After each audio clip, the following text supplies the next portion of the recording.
Today we are going to discuss the vibrations of rings and arches. In the previous lecture, we initiated some discussions on the dynamics of curved beams, and we had discussed about beams with constant curvature, which are in a plane.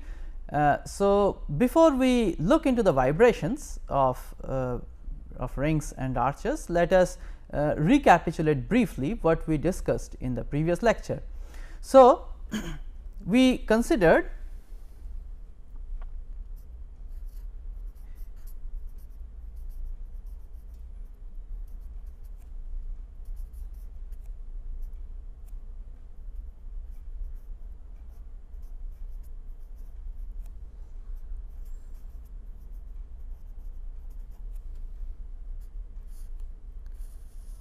so curved beams are found in various civil structures like bridges. They are used in arches, so and various other places. Now, we looked at the dynamics in the previous lecture on the dynamics of curved beams, and we observed that the important aspect of the dynamics is that the axial and the transverse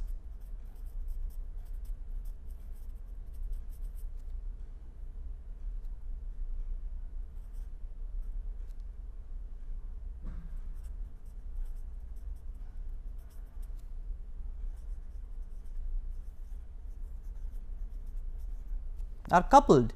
So, they are coupled because of this curvature of the structure of the beam.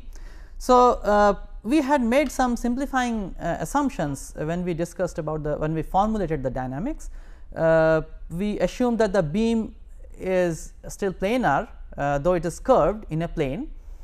We considered that we assumed that the deflection is much smaller than the thickness of the beam, and the thickness in turn is smaller, much smaller than the curvature, which was assumed to be a constant. And we also assumed that the Euler-Bernoulli hypothesis holds, which means that a cross section of the beam, which was initially perpendicular to the neutral fiber, remains perpendicular to the neutral fiber, remains flat and perpendicular to the neutral fiber even after deflection. So, we neglected shear, which means that we considered that the beam is infinitely stiff in shear. So, with such considerations, in the previous lecture we have derived the equation of motion using the variational formulation. So, we considered the Lagrangian, which we wrote as the kinetic energy minus the potential energy, and the kinetic energy was 1/2 of rho a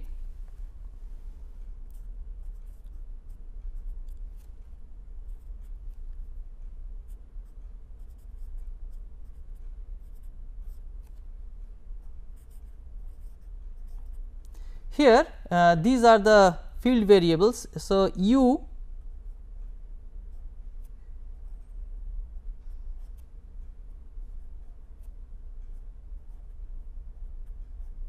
so this is the field variable for the axial or circumferential motion deflection, and this is the transverse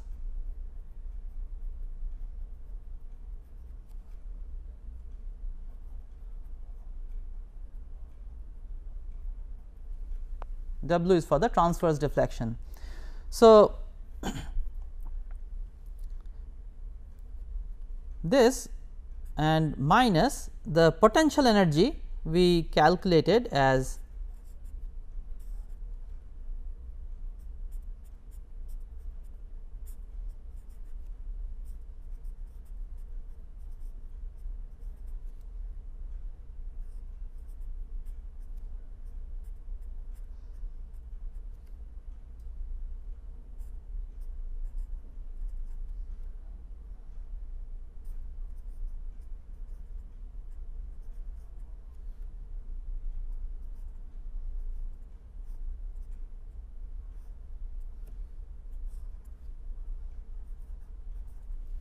so here the angle varies from say 0 to whatever angle you have. So, the angular extent of the beam. Now, in the previous lecture we also made a simplification based on certain redefinitions. So, let us consider some non-dimensionalization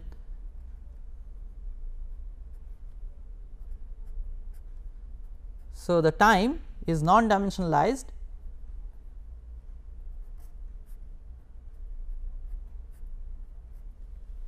So, t tilde is the non-dimensional time, u is non-dimensionalized using the radius of curvature of the beam. Similarly, w was non-dimensionalized.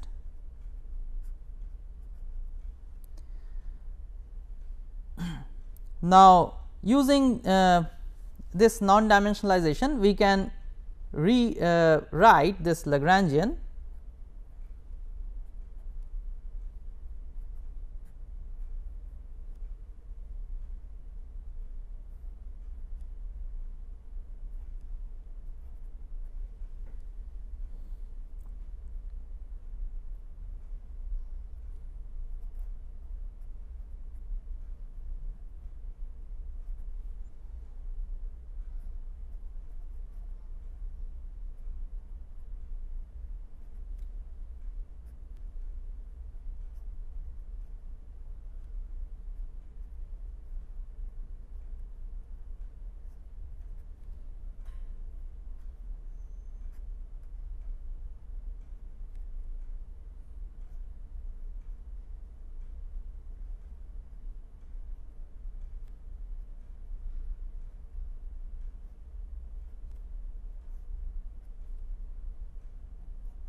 So, this is our Lagrangian. Here SR we had defined as the slenderness ratio, which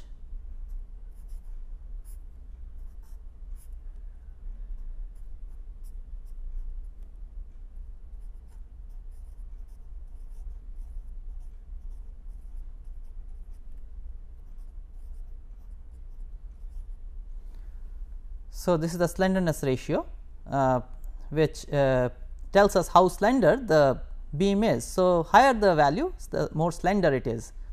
So, it is the radius of curvature divided by the radius of gyration of the cross section about the neutral axis.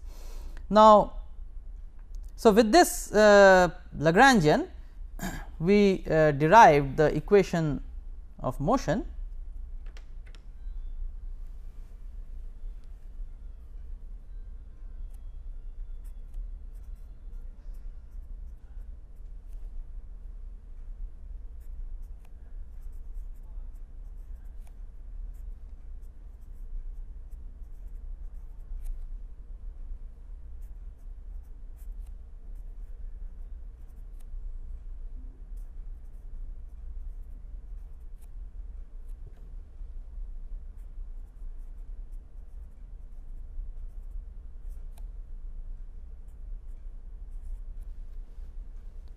So, this was the equation corresponding to u, the circumferential motion, and corresponding to the transverse motion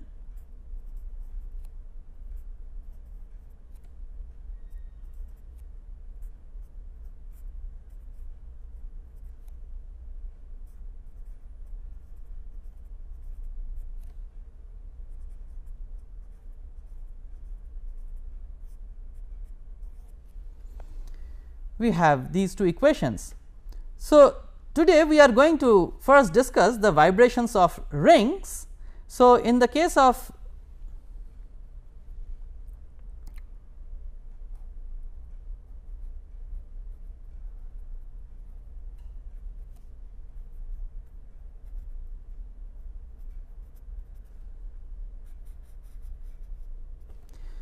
the equation, the two equations of motion.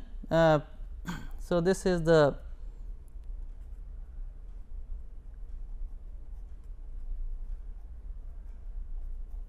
for the circumferential motion, and this is the radial or the transverse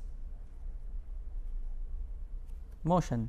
So, we imagine that we have a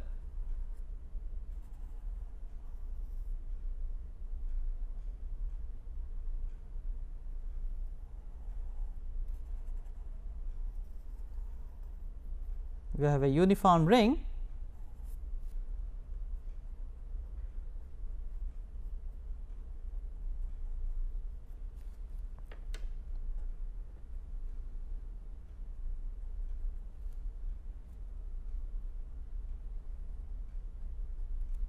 So, this is the radial direction, and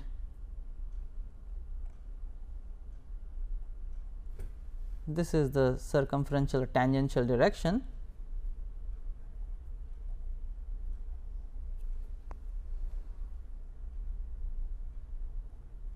This is the angle theta. Now, the boundary conditions, we discussed the boundary conditions for a complete ring like this. So, it turns out to be periodicity conditions.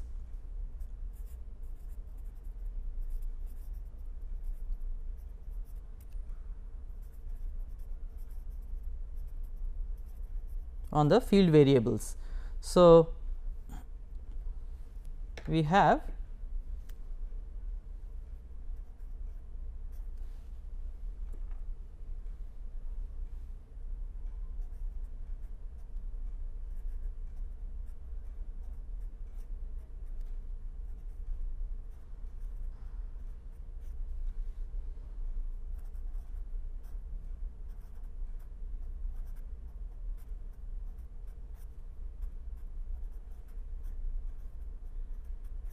the periodicity conditions on the field variables.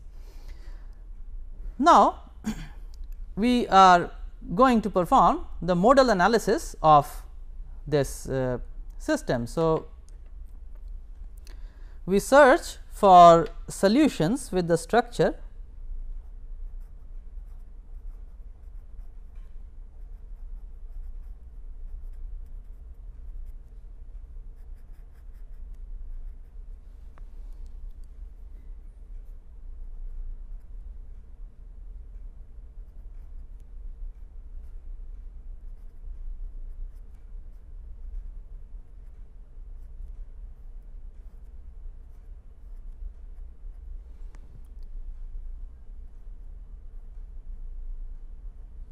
So, we are interested in solutions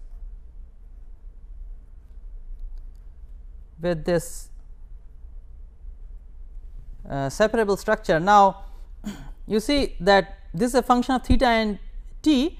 Now, it must be periodic in theta. So, we must have solutions of the form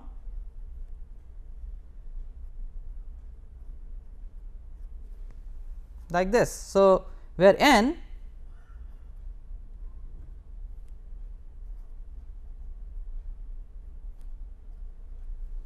can take values 0, 1, 2, etc. So, this is to enforce the periodicity conditions, to satisfy the periodicity conditions that we have written here. So, we search for solutions of this form. Now, here, so if n is 0, then as you can see that it becomes independent of theta, which means then we are talking about axisymmetric modes. So, modes which are independent of theta. For non-zero values of n, we have non-axisymmetric modes. So, let us see what happens when we consider a solution like this. So, we substitute this solution in the equations of motion. So,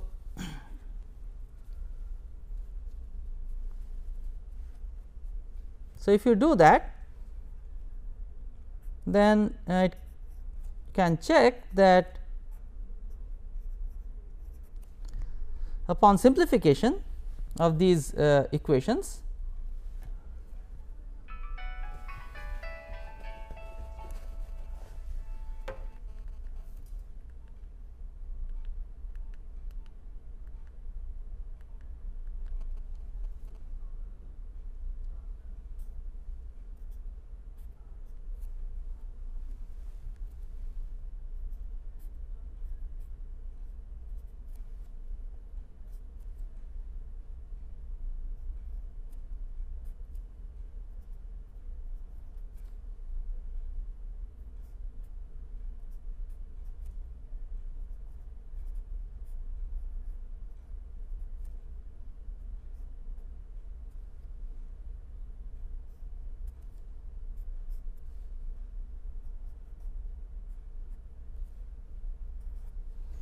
so this is the first equation. The second equation reads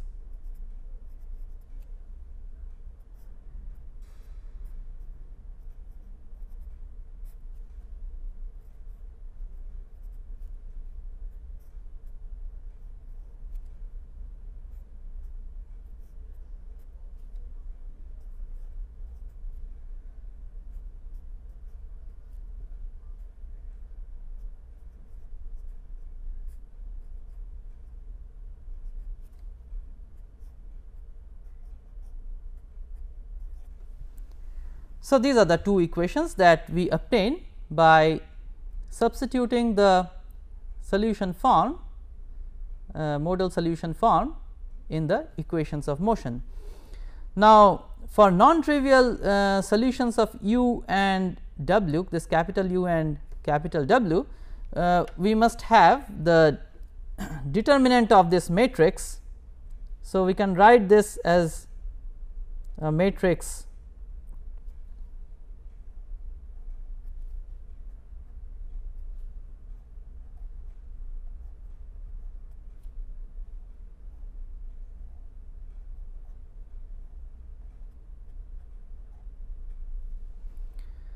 So, determinant of M must vanish.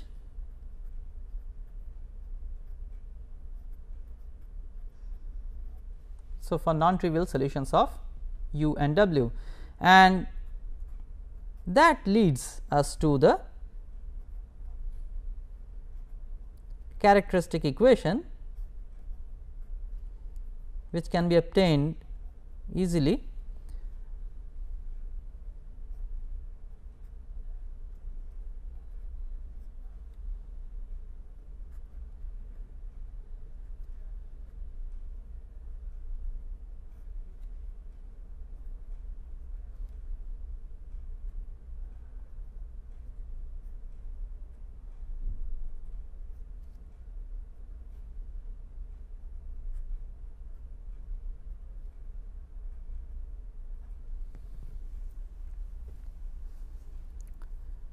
So, this is our characteristic equation.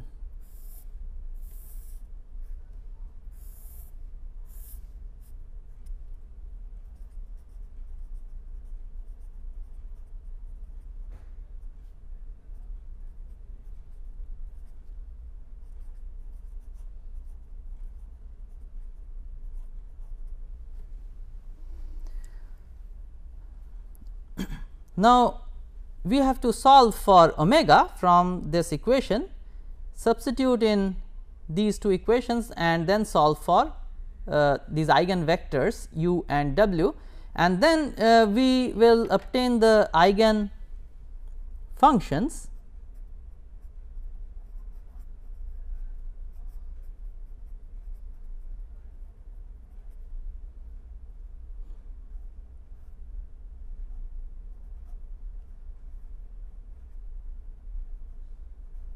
So, you see the eigenfunctions will be complex like this.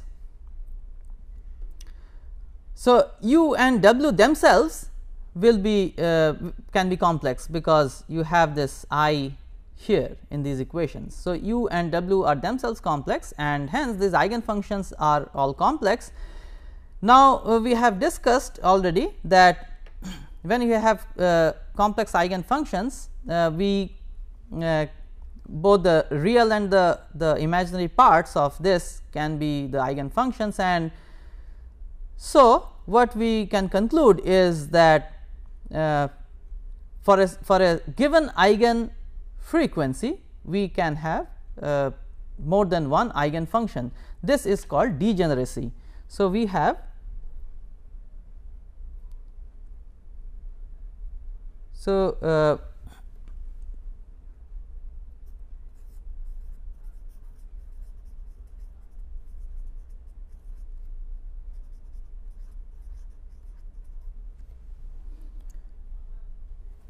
we have multiple eigen functions for a given eigen frequency. Now, let us see then solve this equation, characteristic equation, and try to find out the eigen frequencies and the eigen functions which will characterize the mode of vibration. So, we start with the value n equal to 0. So, let us consider axisymmetric .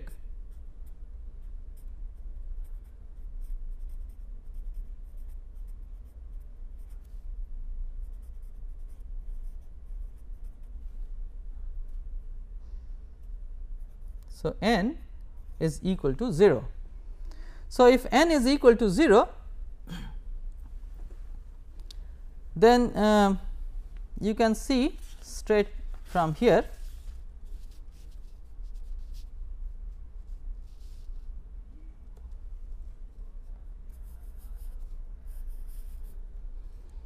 So, from here,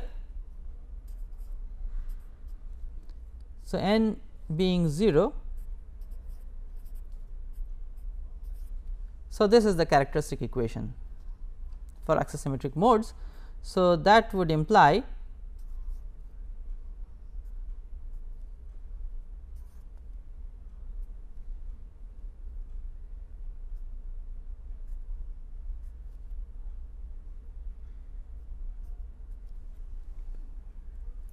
so you have omega equal to 0 and omega equal to plus or minus 1. So, let us first look at omega equal to 0.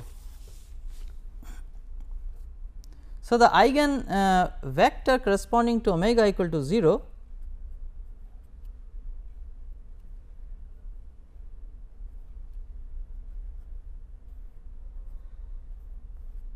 turns out to be, if you solve the matrix equation, then u and w turn out to be 1 and 0. Now, this means that, see, the solution was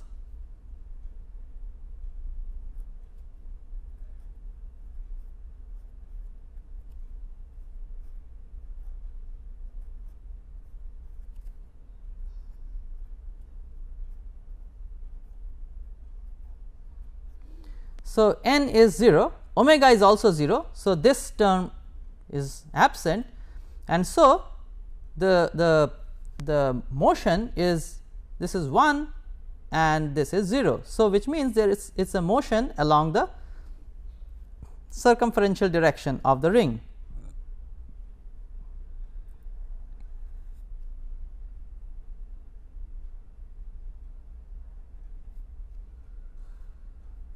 With 0 frequency. So, this is nothing but a rigid body mode.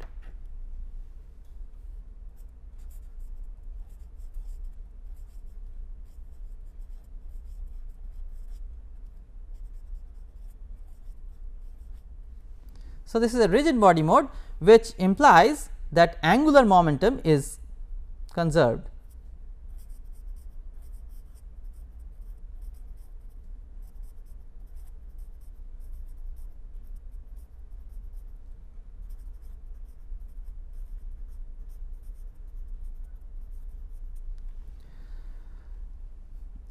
So, this is not a vibratory mode.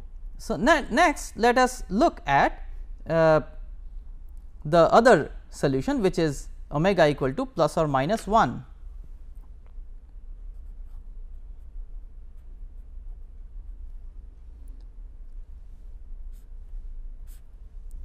So, in this case, if you solve the eigenvector, that turns out to be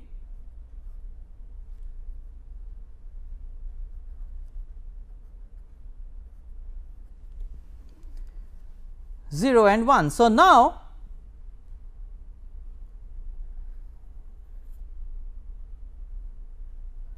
there is no motion in the circumferential direction, the motion is,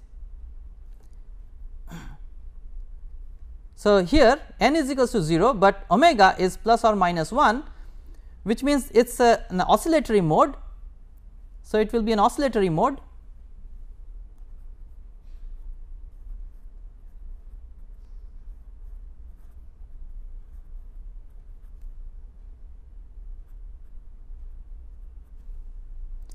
which is only in the radial direction.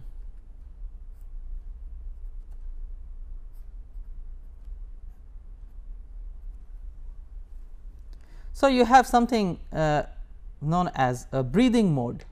This is sometimes known as a breathing mode.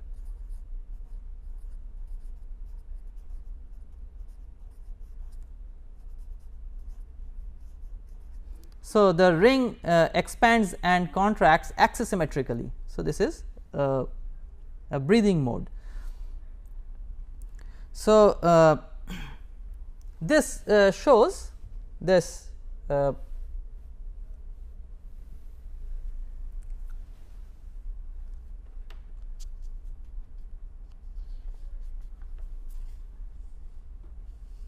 the breathing mode. Now, next let us consider the case n equal to 1. So, now we are talking about non-axisymmetric modes, of course, because there is theta dependence. As soon as n is non-zero, we have theta dependence. So, in that case, if you substitute n equal to 1 in the characteristic equation, once again you will find that the first solution is omega equal to 0. So, this is one solution for n equal to 1, omega equal to 0 is again a solution. So, that you can see directly from here once again. So, if n is equal to 1, so this term drops out in the characteristic equation. So, once again omega equal to 0 is a solution, and then there is another solution which can be determined from here.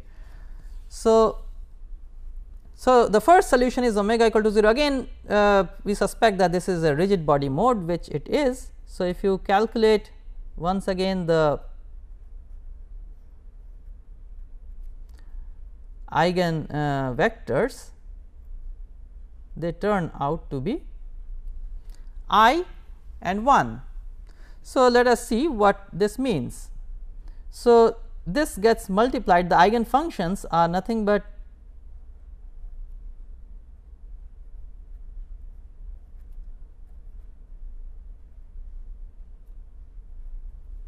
so these are the eigen functions.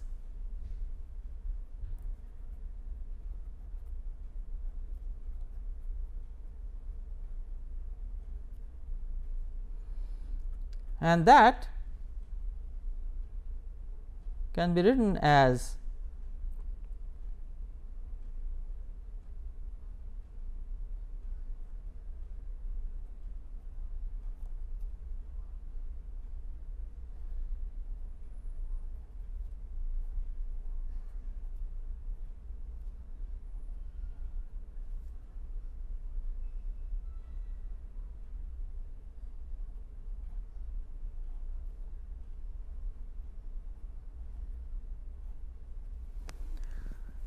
so, if you consider this this solution, then let us see how is the deformation. So, this is the ring.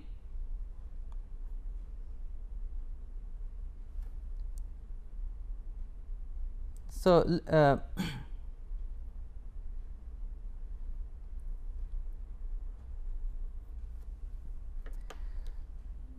now, so this is the deflection of the center the neutral fiber. Now, sin theta with a negative. So, this implies that, so this is the theta equal to 0, this is the datum. So, this is u, this is the u motion and this is the w motion.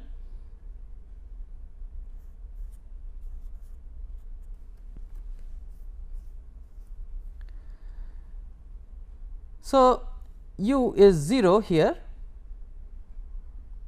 whereas w is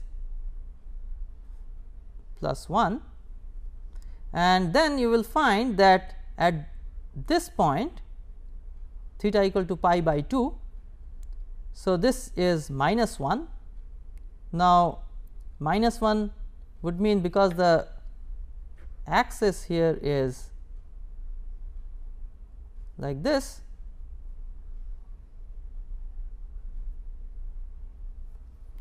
so minus 1 would mean this, and similarly you can find out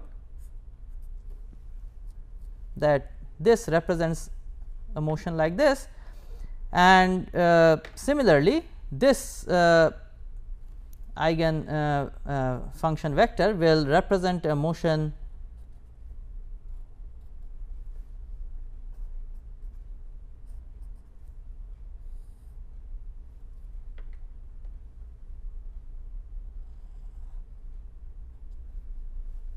like this. So, these are nothing but the rigid body modes in the x direction and in the y direction. So, these are again rigid body modes which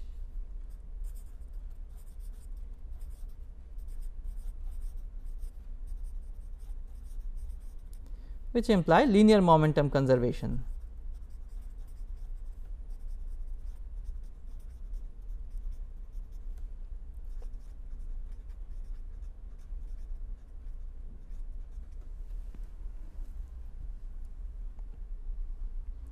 Now, let us consider the other solution. For n equal to 1, we saw that there are two solutions, one was 0, the other one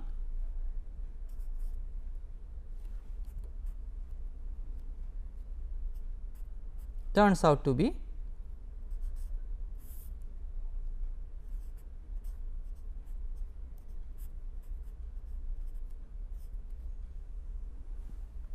this,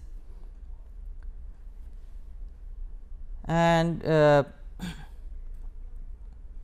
eigen, so for this the eigen vectors happen to be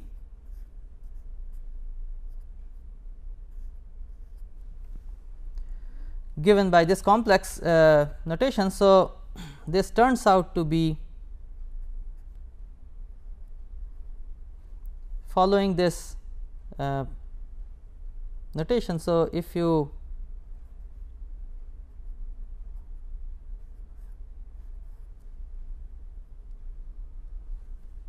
multiply this with exponential I theta, so here we have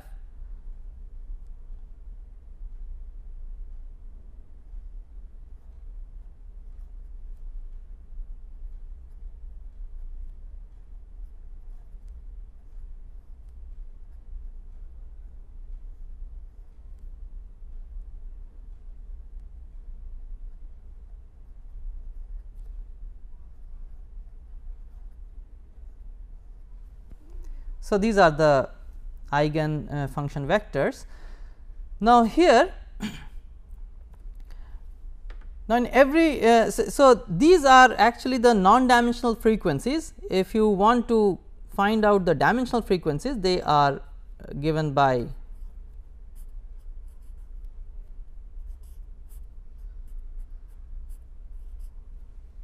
So, these are the dimensional frequencies. So, these are the eigen functions that we have for this mode. Now, let us have a look at this mode. So, this shows the mode because of some aspect ratio problem. It might seem a little like an ellipse, but actually this dashed one is actually a circle, which is the undeformed position of the ring. Now, here you and this black one shows the mode corresponding to the imaginary part, as you can see here. So, let us understand this motion before we look at this picture again.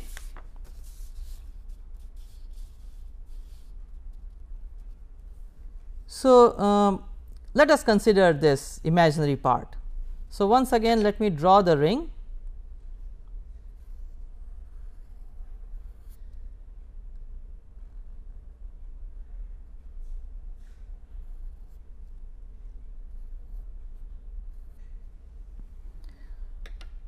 So, if you consider this imaginary part of the solution, so this as the eigen function. So, the motion can be written as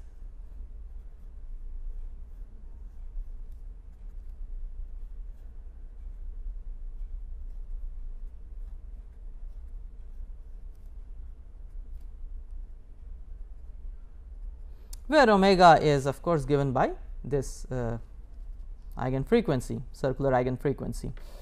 Now, so in the circumferential direction you have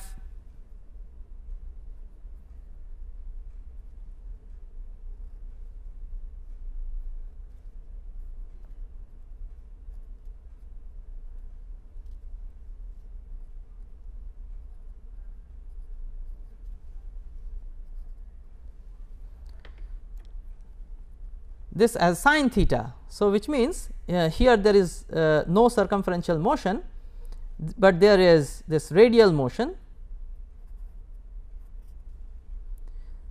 Here you have circumferential motion as you increase. So, you have circumferential motion here, the circumferential motion is the maximum, which is positive plus 1. So, in this direction, and when you come here the motion is purely radial, there is no circumferential motion at this point. Similarly,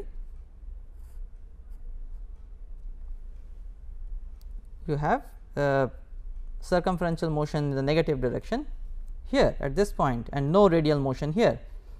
So, which means that you expect the ring to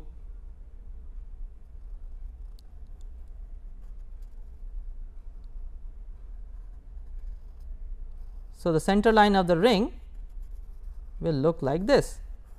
It seems that the center, that at least the geometric center of the figure has shifted. I mean, this is an exaggerated figure of course. It seems that the geometric center has shifted, but actually the center of gravity of the ring is not shifting because of a combination of radial and circumferential motion. So, the particles are actually moving in this direction circumferentially, while radial motion is like this. So, we will look at this figure once again now. So, here you can see this is the undeformed ring, and I have drawn these empty circles to indicate the particles before deformation, and these filled circles are these particles after, or these material points after deformation. So, you can see that there is a clustering of these material points here. So, you have compression here and rarefaction here, so that finally it is a momentum conserved mode.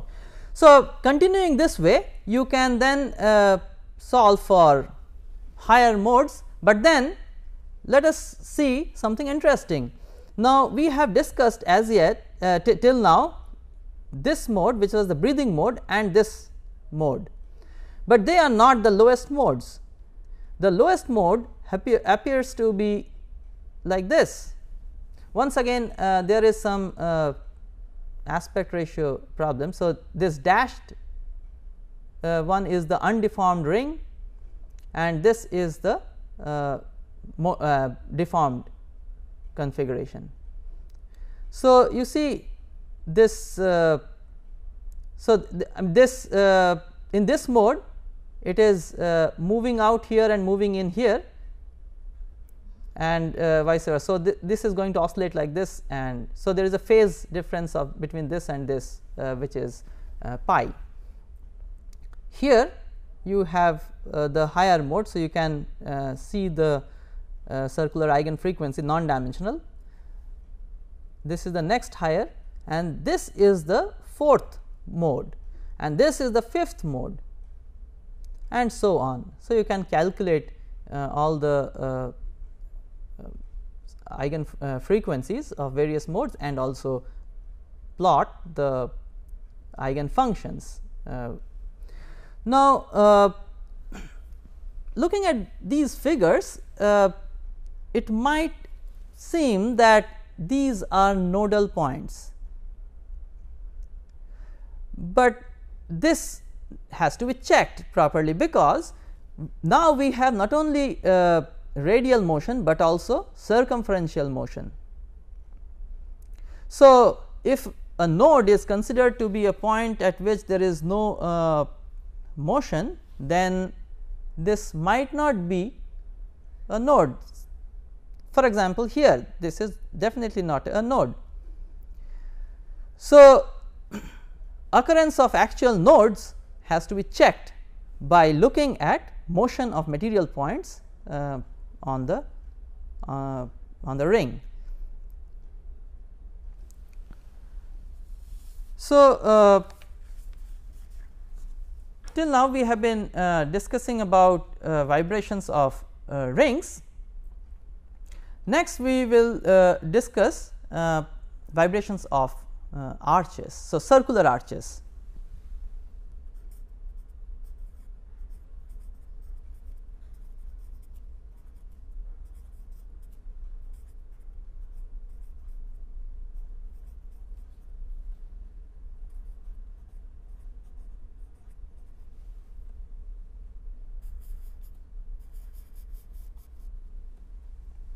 So, a circular arch is nothing but a sector of a ring.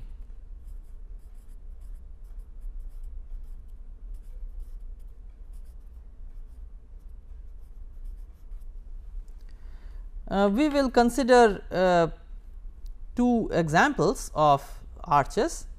One is the pinned arch and clamped.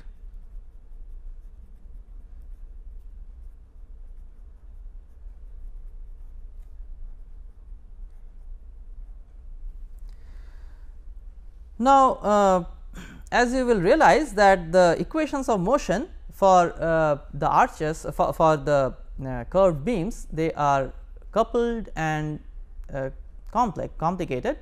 So, what we are going to do for the case of arches is that we are going to solve this approximately using the Ritz procedure.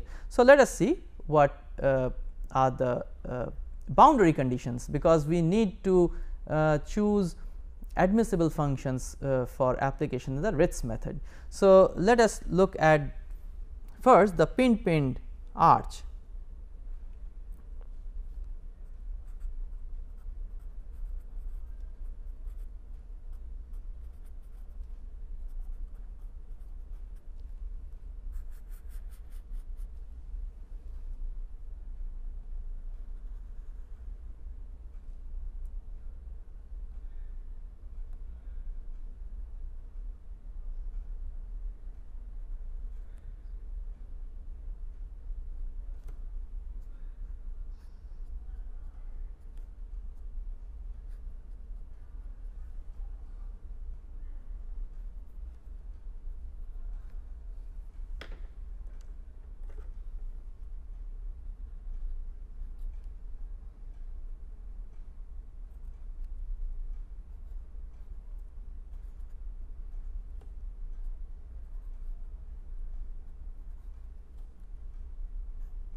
So, this is a schematic representation of a pinned semicircular arch. Now, the boundary conditions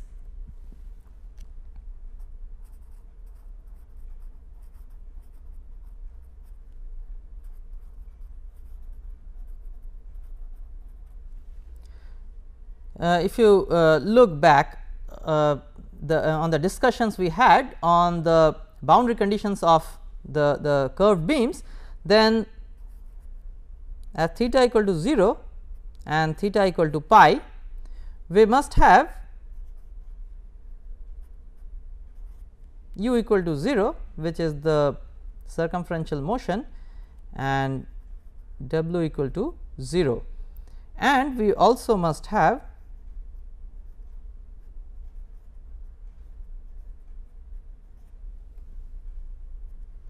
so we have 6 boundary conditions as we had discussed. So, here we have 0 displacement at these 2 points, and this is the 0 moment condition at these 2 ends. Now, so we have these as the geometric boundary conditions.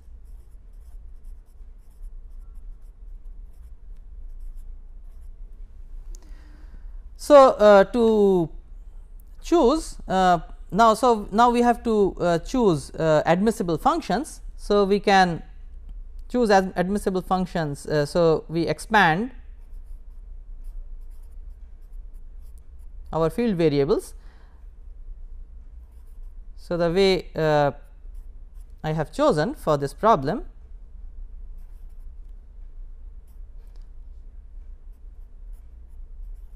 so the first admissible function, so this is 0 at theta equal to 0 and also 0 at theta equal to pi. So, I can now construct so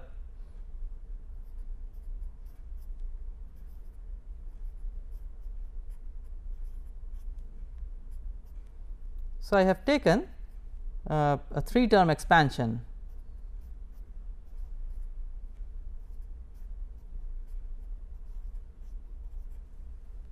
for u, and similarly a 3 term expansion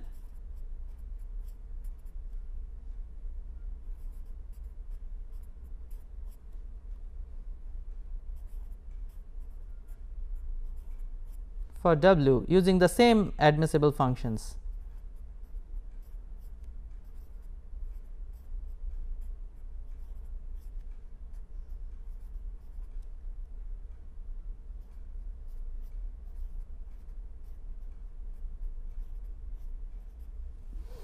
Now, these expansions we substitute in the Lagrangian.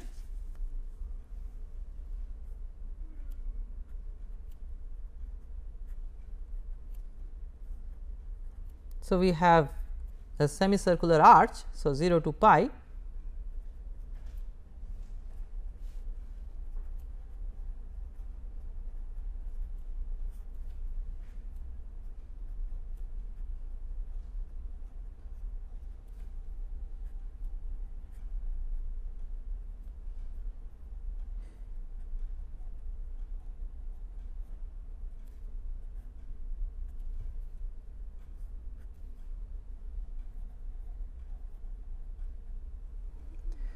so this is our Lagrangian. So, we substitute these expansions here and do the integration over theta, and finally, we obtain the discretized equation of motion in terms of these coordinates a.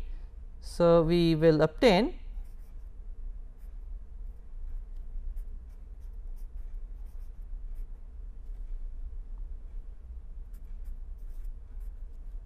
where these vector a is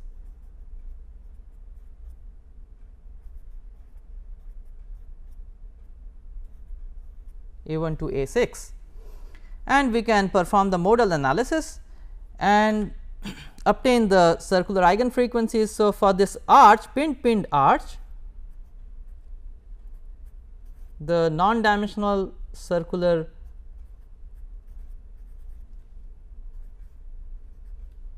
the first two non-dimensional circular eigenfrequencies are obtained as. Now, from here you can calculate the dimensional circular eigenfrequency. Now, this figure shows the first two modes of vibration of the pinned arch. So, you can see that so this is the unsymmetric mode and this is the symmetric vibration mode, which is having a higher frequency. Now, in a similar manner you can perform for a clamped arch.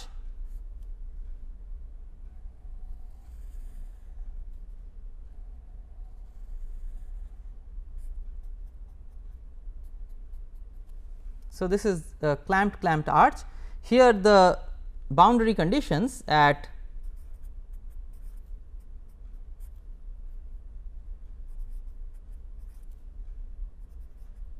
zero and pi happen to be like this. Now, here all the boundary conditions are geometric boundary conditions. So, in view of this, we have this expansion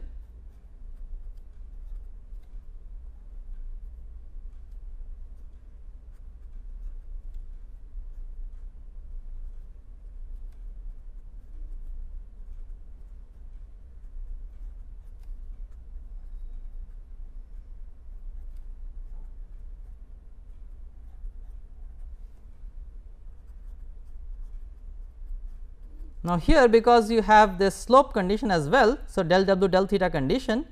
So, the admissible functions for w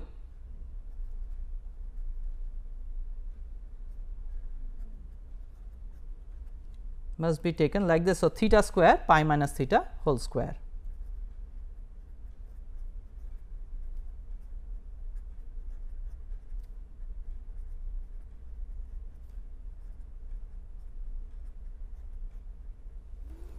So, if you once again substitute this in the expansion and calculate the discretized equation of motion and further calculate the eigen frequencies, they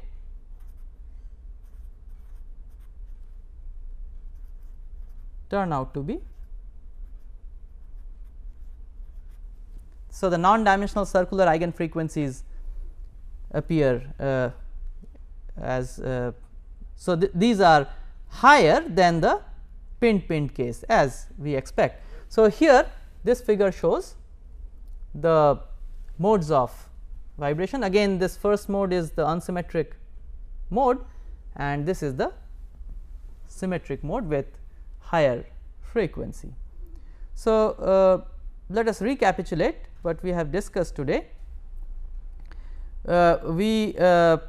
We discussed the vibrations of rings and arches. So, we have looked at some interesting results in the vibrations of rings and we have considered two kinds of semicircular arches, and using Ritz method we have determined the eigen frequencies and modes of vibrations.